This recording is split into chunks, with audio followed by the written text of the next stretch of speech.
France, c'est un pays où il y a beaucoup de mixité sociale, de cultures différentes.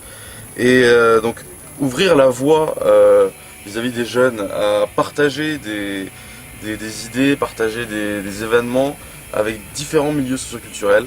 À chaque génération, dans chaque famille, il y a une anecdote qui fait qu'un petit geste d'un citoyen, positif ou négatif, a eu une influence positive ou négative sur des familles fragiles, parce qu'au moment où tu pars de ton pays, que tu arrives quelque part, tu es toujours en situation de fragilité. Le problème c'est quoi? C'est qu'on a parqué chaque vague d'immigration dans des secteurs, on a sectorisé, on a fait des quartiers, dans ces quartiers on a mis des populations maghrébines, dans d'autres quartiers on a mis des populations d'Europe de l'Est, et on a tout parqué avec des... Sur place ils avaient tout, ils avaient des supérettes, ils avaient tout, rien pour pas qu'ils sortent. Et le problème c'est qu'aujourd'hui à l'heure actuelle, on commence à avoir la retombée de toute cette merde.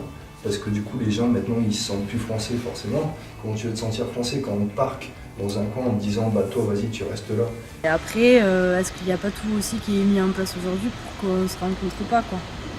Quand on voit les lycées, la carte scolaire, toi t'es dans tel quartier, tu vas aller dans tel collège, tu vas aller... Et donc du coup si t'es affiché à ce collège et que t'as un peu les moyens de passer au travers, bah, tu vas aller dans un collège un peu plus huppé et machin ce truc. Et ceux qui n'en ont pas les moyens ils n'y vont pas. Déjà, le brassage interculturel, il est un peu loupé, quoi. Essayons de nous libérer à travers des petites actions à échelle humaine. C'est-à-dire qu'un citoyen fait quelque chose auprès d'une personne. Déjà, c'est faciliter la vie à peut-être à des futures générations. Et puis même dans le sport, tu le vois, quand tu as des sports qui sont accessibles à 80 € l'année et d'autres à 230, de suite, ça fait... Il y a une certaine inégalité, exact. J'ai du mal à comprendre ce concept de construction d'identité et des valeurs, dans la mesure où pour moi c'est plutôt des choses qu'on découvre, mais qui sont là intrinsèquement.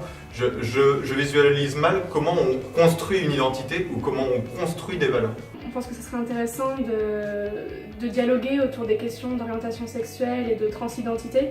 Car c'est des sujets qu'on n'aborde pas forcément dans le cadre familial ou scolaire actuellement et qui peuvent aussi aider les jeunes à se construire, à se comprendre et à mieux vivre avec eux-mêmes et avec les autres. On a l'impression que dans notre société on a la mémoire courte et qu'il n'y a pas si longtemps on détruisait des murs, aujourd'hui on en reconstruit.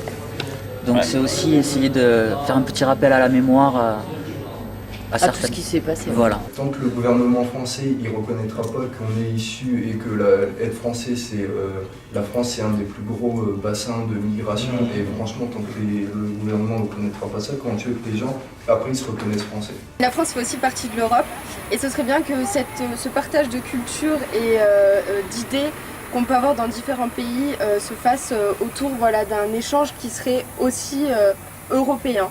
Si on a choisi cette image-là, c'est qu'on se rend compte qu'aujourd'hui on construit des murs physiques, mais aussi des murs dans notre tête. Et que un peu l'idée de la photo-prison, c'est vraiment une prison mentale dans laquelle on est enfermé aujourd'hui. On a peur de tout. Mais déjà dans des solutions, il faudrait arrêter de mettre des Sarkozy, Zemmour, des Morano, des gens comme ça dans des débats politiques parce qu'en fait ça vide le contenu politique.